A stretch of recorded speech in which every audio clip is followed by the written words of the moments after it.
Okay, this video is to show how to replace a rod that's designed to take all the corrosion, take the hit for your hot water heater. Instead of corroding your hot water heater, the water corrodes this rod. Now this rod can be ordered from Amazon. As you can see, this was an Amazon purchase. It was about $33. You really have to Google or Amazon search your particular type of hot water heater. Mine is a Ream, and this should fit exactly. However, they do have these rods that are segmented. So instead of one long rod like this, they'll have a segment of rod, and then like a kind of like a cord, and a rod, and a cord. This way you can cut it at any one particular point if you buy one that's too long. So you can buy a customizable corrosive rod. Okay, in order to do this, we have to find first the size of the nut. Now this applies with a socket, okay? And this particular one, and I think they're all probably universal, uses either a 27 millimeter or, in this case, a 1 inch and 1/16 socket, okay? And that will remove the old one and help tighten the new one. Okay, so trust me when I say that's what the size is. You can experiment with the size sockets that you have in order to do that. So before we go any further, please take the time to like and subscribe so we don't forget that, because we do get credit with the likes and subscribes. Thank you very much. Okay, so now that we have, in this case, a ratchet extension, which you don't necessarily need, but I like it because it adds leverage, and the 1 1/16 socket. Sometimes you have to, when you get up to the top of the hot water heater, you have to do what I did earlier, which is to take this screwdriver and remove some of the foam insulation in order to get that socket around this nut. This nut is the top of the old corrosive rod. Okay, so we just dig it out. It's just foam rubber, or not foam rubber, but styrofoam. And you dig it out to a point where you can get the socket around it. Okay, now one little bit of discussion. Why do we do this? And when do we do it?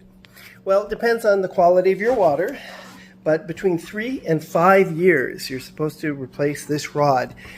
It's like a bulletproof vest for your hot water heater. It keeps the corrosion limited to the rod itself.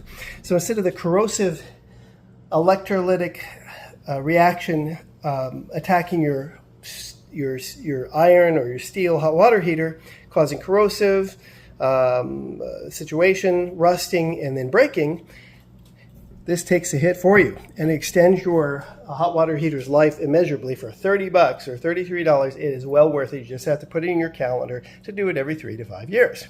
Okay, so that's what we're going to do. So the first thing we're going to do, now that we've got the measurement for the socket and this, is we're going to wrap plumber's tape around here, because this is a threaded item, and if you just screw it in like this, water will leak out. So we want to do that. So I'm going to put you on hold for a second while I go get that. Okay, so there's two main types of tape. There's gas and there's plumbing. This is plumbing. You want to make sure that the brand that you buy is safe for potable water, drinkable water. And what you do is you take it out, and here's what it kind of looks like, okay? And it comes off like this. And you want to wrap it in the direction that it's going to turn. So remember, we're going to be turning this clockwise.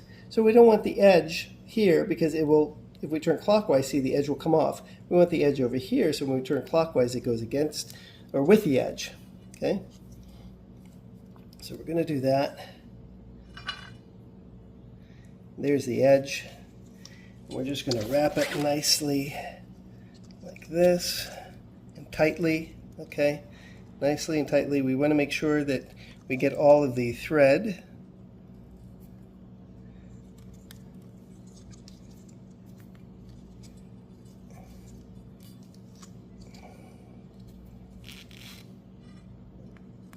I'm kind of making a mess here because the camera's in the way. So you put about 3 or 4 of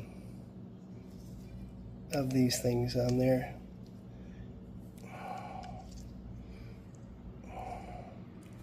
And in this case, I can just twirl this, I guess, right? And that looks a lot better. Okay, now I'm going to pull it tight. And you know what? I just messed up. Because now when I do this, it's going to go against the grain. So that's why I was trying to warn you about my own stupidity here. Did that, but it's easy to make a mistake. So essentially when we do this, we want this part here.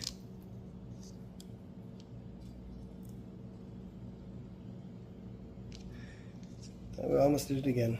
Okay. Well, you know what? There's no accounting for intelligence here, everybody. Sometimes it's just trial and error. Okay. But the good part is, you mess up, no big deal. You just start over again. And here is your tape. And I'm going to cut it off right there. Okay.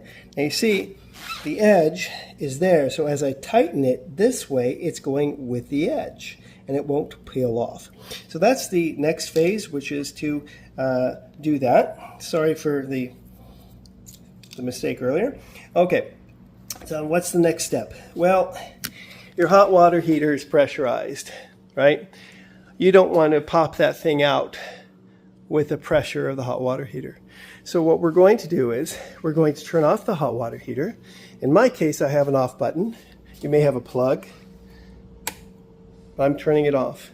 I'm unplugging the recirculating pump. If you have one of those, you want to turn that off because you don't want any water circulating at this point. And then what we're going to do is we're going to now turn off the cold water inlet. Okay, now that's off. See, it's off because it's crossing the pipe. If it were parallel with it, it would be on. So this is off now. No more cold water going in it, but it's still pressurized. So what do we have to do? Well, we're going to have to not fall off the ladder. Success. Okay. What we're going to do is we're going to attach a hose to this spigot. This spigot, when turned on, will empty part of the hot water heater, so the pressure will go down. But in order to do that, you'll also have to go to a kitchen or a bathroom sink and turn on the hot water. That'll equalize the pressure because that will allow air in and water from here out. So let me put you on hold. Okay, here we are. I didn't show you how to do this because if you can't screw on the hose bib, we got a problem. So what I'm going to do now is I'm going to turn this on. You hear that? I don't know if you can hear that, but the water's going. Okay. And we're going to see that really quick. And there's the water. Well, there was the water.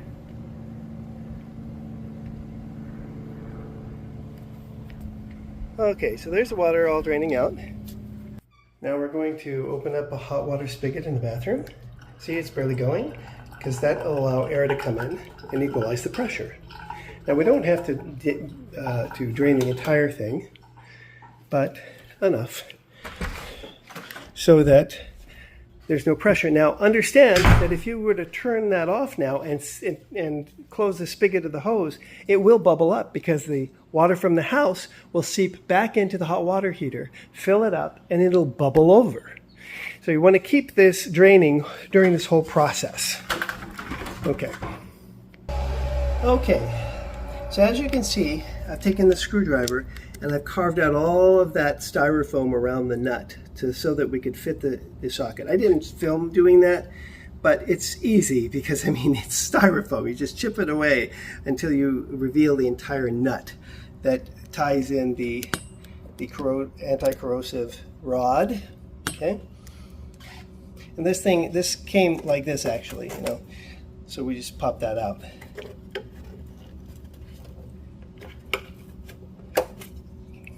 Okay, and so, but here's another tip. You don't want any of this stuff getting into the tank.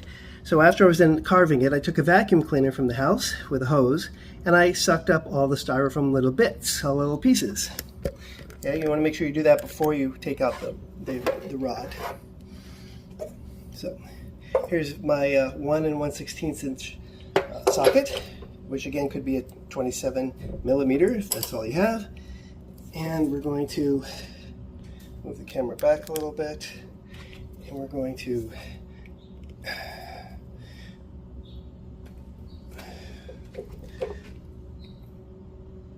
okay, the last you saw us, this is a continuation of the video.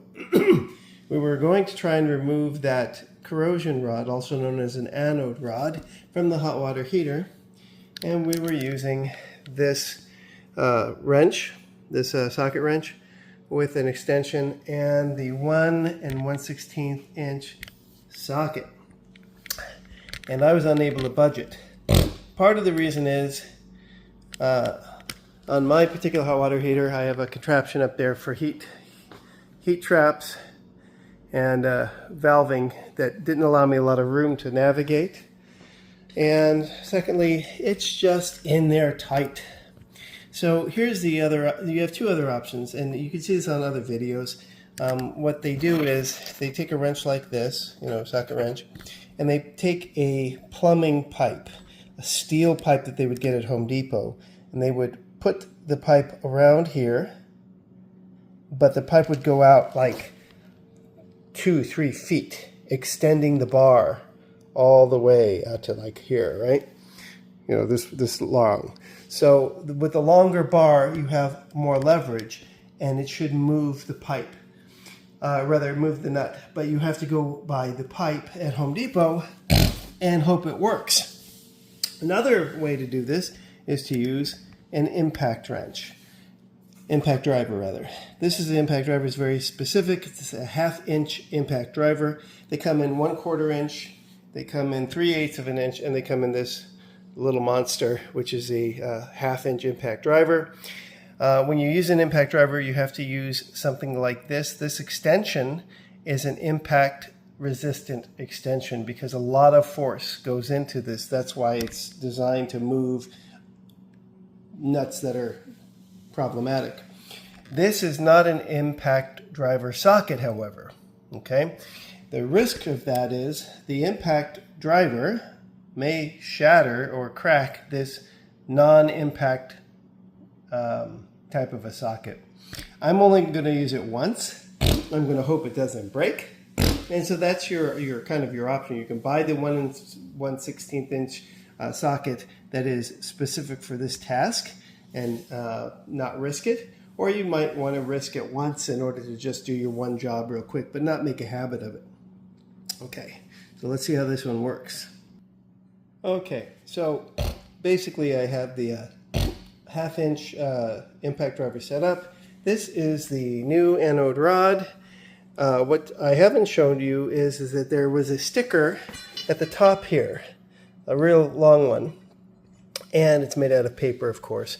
I didn't want it in the hot water heater dissolving and then floating around, so I took a plastic razor blade, which you can buy, but you don't need to remove it. You can just soak the rod in some hot water and peel it off like you would any other sticker. But I advise doing that so it's not floating around in the hot water heater tank. So now we're going to cut to the hot water heater and the impact driver. Okay, now we have the hot water heater with the impact wrench on it, and here we go.